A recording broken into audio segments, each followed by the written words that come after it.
বসে বসে তিল তুলসী দিয়ে, তুলসীর পত্র দিয়ে আর নয়নের জল দিয়ে ডেকে ডেকে কেঁদে কেঁদে এনেছিল কাকে? মহাপ্রভুকে। কে এনেছিল মা? মহাবিষ্ণুর অবতার অদ্বৈত আচার্য। হ্যাঁ, শ্রী রাধায়া প্রণয় মহিমা কীদৃশ বানইবা, সাধ্য জেনাদ্ভুত মধুরিমা কীদৃশ বা মদিয়া, শঙ্কঞ্চস্য মদন ভবদ কীদৃশাং বেদিল বাদ্যভবট সমজনী, শচীগর্ভ সিন্ধু হরেন্দ্র। শচীগর্ভ সিন্ধু মাঝে নেমে এসেছিলেন মহাপ্রভু। কার আকুলতায়, কার ব্যাকুলতায়, কার আহ্বানে? মহাবিষ্ণুর অবতার অদ্বৈত আচার্যের আহ্বানে এসেছিলেন। এই জন্য অদ্বৈত আচার্যকে গৌরাঙ্গ গোসাই বলা হয়। অদ্বৈত আচার্যের হুঙ্কারে যেমন এসেছিলেন, যেদিন অদ্বৈত আচার্য বুঝতে পেরেছিলেন শান্তিপুর ডুবু ডুবু নদে ভেসে যায়, শান্তিপুর ডুবু ডুবু হয়ে গেছে, ঈশ্বরাক্ষ পুরিং গৌর পুরী কৃত্য গৌরবে জগদা প্লাবয়া মাসা প্রাকৃত প্রাকৃতাত্মকম শ্রীপদ ঈশ্বর পরিপদের চরণাশ্রয় গ্রহণের দ্বারা মহাপ্রভু গৌরাঙ্গ সুন্দর সমগ্র জগতে জীবকে প্রেম বন্যায় নাম বন্যায় প্লাবিত করে দিয়ে গেছেন, ভাসিয়ে দিয়ে গেছেন, ভাসিয়ে দিয়ে গেছেন। তাই যখন সকলেই প্রেম বন্যায় ভাসছে না, শান্তিপুর ডুবে যাচ্ছে, প্রেম বন্যায় ডুবু ডুবে যাচ্ছে, নদিয়া মণ্ডল ভেসে যাচ্ছে, তখন অদ্বৈত আচার্য মনে করলেন যে মহাপ্রভু গৌরাঙ্গ সুন্দরের এই জগতে থাকবার আর কোনো প্রয়োজন নাই, আর কোনো প্রয়োজন নাই। এই জন্য তিনি গোবিন্দ দাসকে দিয়ে একটা পর্চা প্রেরণ করেছিলেন। ওই যে আজকে আমরা পূর্বেই বললাম, আউল যে কহিল কহিও, আউল কহিয়াছে বাউল, আউলকে কহিও আর না বিকায় যেন চাউল। চাউল মানে কি? তন্ডুল মানে চাউল না, প্রেম।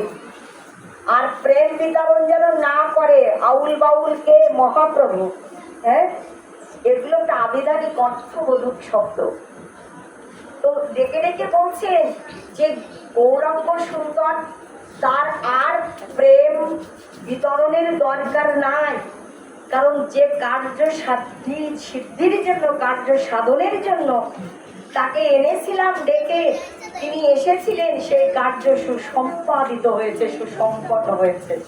তাই আর প্রয়োজন নাই, তিনি যেন তারা নিত্য ধাম গুরু বৃন্দাবন ধামে অচিরাতে চলে যান। এই পর্যার অর্থ আজ হরিদাস ঠাকুর বুঝতে পেরেছিলেন, রূপ গোস্বামী পাদ বুঝতে পেরেছিলেন, স্বরূপ দামোদর রায় রামানন্দ এনারা বুঝতে পেরেছিলেন। আর সেই জন্যই তো হরিদাস ঠাকুর মহাপ্রভুর কাছে নিবেদন করেছিলেন যে বেশ কিছুদিন ধরে মনের মধ্যে একটা বাসনা, কি বাসনা? তুমি অতি দ্রুত জগৎ ছেড়ে বিদায় নিয়ে চলে যাবে প্রভু, আমি বুঝতে পারছি। তাই তুমি চলে যাওয়ার আগেই যেন আমার এই দেহটা আমি বাঁচতে পারি, তুমি চলে যাওয়ার আগেই যেন আমার দেহটা আমি বাঁচতে পারি, দেহটা অবসান ঘটাতে পারি। ওই কর্চার পরেই হরিদাস ঠাকুর বলেছিলেন, বুঝতে পারছি তো?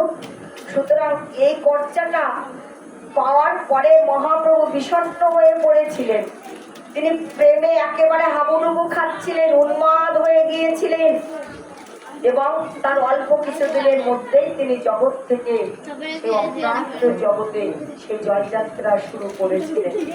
তাই অদ্বৈত আচার্যের অনুমতি ক্রমে, তার আজ্ঞাতে, তার আহ্বানে এসেছিলেন, তার নির্দেশে মহাপ্রভুকে চলে যেতে হবে। এটা মহাপ্রভু জানতেন অন্তর্যামী, এই জন্য বলেছিলেন আমি তো চিরকালই অদ্বৈত মার্গেই আছি। এত বড় কঠিন কথা, গভীরের কথা। অদ্বৈতের মার্গেই আমি আছি, অদ্বৈতের আহ্বানে এসেছিলাম, ডাকে এসেছিলাম। আর অদ্বৈত যেদিন আমাকে পাঠিয়ে দেবে না, সেদিনই আমাকে বিদায় নিয়ে চলে যেতে হবে। এই কয়েকদিন আগে নিরঞ্জন হলো না মায়ের, ষষ্ঠীতে ষষ্ঠাদি যে কল্পা, সেই যে ষষ্ঠীতে বোধন হলো মায়ের, হ্যাঁ, অধিবাস হলো, মায়ের আমন্ত্রণ জানালেন আপনারা, এবং সেই মাকে পৌরোহিত্যপুরের হিত কামনার মঙ্গল কামনায় যিনি এলেন, তানার হাতে তুলে দিয়েছিলেন প্রতিমাটাকে পুরোহিতের হাতে তুলে দিয়েছিলাম আমরা।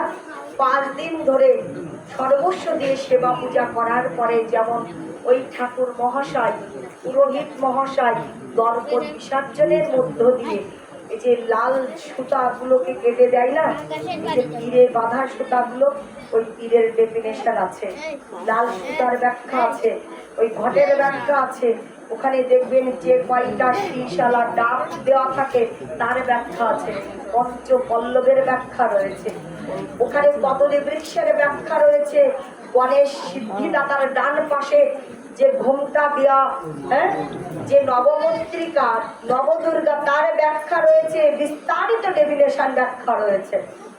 সেখানে যে হরিদ্রা রয়েছে, হরিদ্রা মানে কি হলুদ, তাই না? এখানে প্রত্যেকটা বস্তুর দ্রব্যাদির ব্যাখ্যা বিশ্লেষণ রয়েছে। তো এই যে মায়ের নিরঞ্জনটা যেমন করে দিলেন ঠাকুর মহাশয়, ঠিক তদ্রূপভাবে অদ্বৈত আচার্য মহাপ্রভুকে এনেছেন, তাকে প্রতিষ্ঠা করেছেন, আবার তাকে নিরঞ্জন দেওয়ার মতো করে দর্পণ বিসর্জনের মতো করে তাকে বিদায় জানালেন চর্চার মধ্য দিয়ে।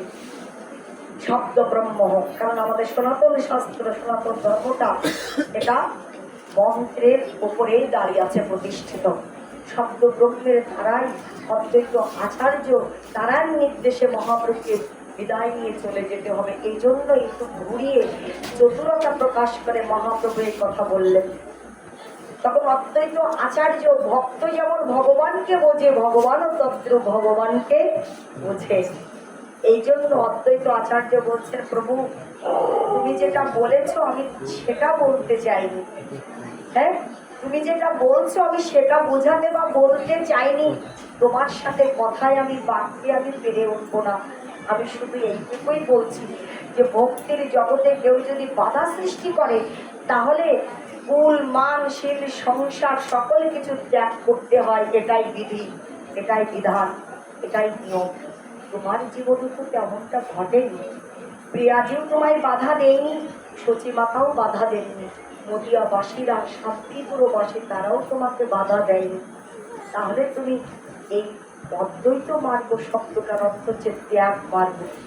অদ্বৈত মানে ত্যাগ, এই ত্যাগ মার্গে তুমি কেন যাত্রা করলে? ত্যাগ মানে সন্ন্যাস দর্শনে, সন্ন্যাস মন্ত্রে কেন তুমি দীক্ষা নিলে? লক্ষ্য করে দেখো, মহাপ্রভু সেদিন বলেছিল তোমার সাথে আমি পেরে উঠবো না আচার্যদের, তাই সত্য কথাটা সকাল সকাল করে বলাই ভালো, সত্য কথাটা সকাল সকাল করে বলে দেওয়াই ভালো। সেটা কি? সর্ববিনা সর্বত্যাগম ন ভবতি ভজনাম পশুপতে। মহাপ্রভু একটা অত্যন্ত অত্যন্ত নিপুণ একটা শ্লোক দিয়েছিলেন। বললেন, মহাপ্রভু বলছেন, বিনা সর্বত্যাগম ন ভবতি ভজনাম পশুপতে। পশু মানে কি জানো মা? পশু মানে প্রাণ। পশু শব্দটার অর্থ হচ্ছে প্রাণ।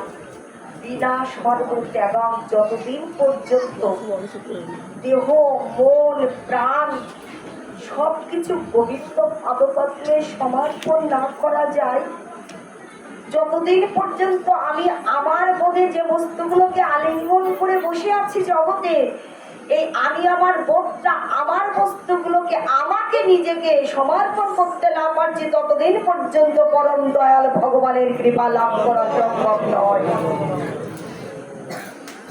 যতদিন পর্যন্ত সর্বস্ব সবে না দিতে পারছি ততদিন পর্যন্ত পরম দয়ালের কৃপা লাভ করা যায় না। এই জন্য মহাপ্রভু শব্দ দিলেন, বিনা সর্বত্যাগম ন ভবতি। এই ভব সংসারে সম্পূর্ণ না ত্যাগ করতে পারলে, সর্বস্ব সপে না দিতে পারলে, এমনকি দেহ মন প্রাণ, ওষু মানে প্রাণ, প্রাণ পর্যন্ত সপে না দিতে পারলে প্রাণপতি গোবিন্দের কৃপা লাভ করে ধন্য হওয়া যায় না জগতে। হরিবল। এই জন্য সমর্পণটা চাই। এমনি করে যারা সপে দিতে পেরেছে না, তাদের জন্য ভগবান একটা পরম পুরস্কৃত করবার আয়োজন করেছেন। এমন ভাবে যারা সপে দিয়ে ভক্ত হতে পেরেছেন ভগবানের, তাদের জন্য একটা পরম উপহার সুন্দর করে গুছিয়ে সাজিয়ে রেখেছেন, প্রস্তুত করে রেখেছেন, তৈরি করে রেখেছেন। আমরা কথা তারাই এই সমস্যার সমাধানটা অন্বেষণ পর্বে দাঁড়িয়ে খুঁজবো, আমরা অন্বেষণ করবো। তত্ত্বকথা শ্রবণ করেছি, আসল কিছুটার সময় এগুলো লীলা কথাই বেশ করবে, ভক্ত হয়ে ওঠাটা চাই। ইতপূর্বে পরিবেশ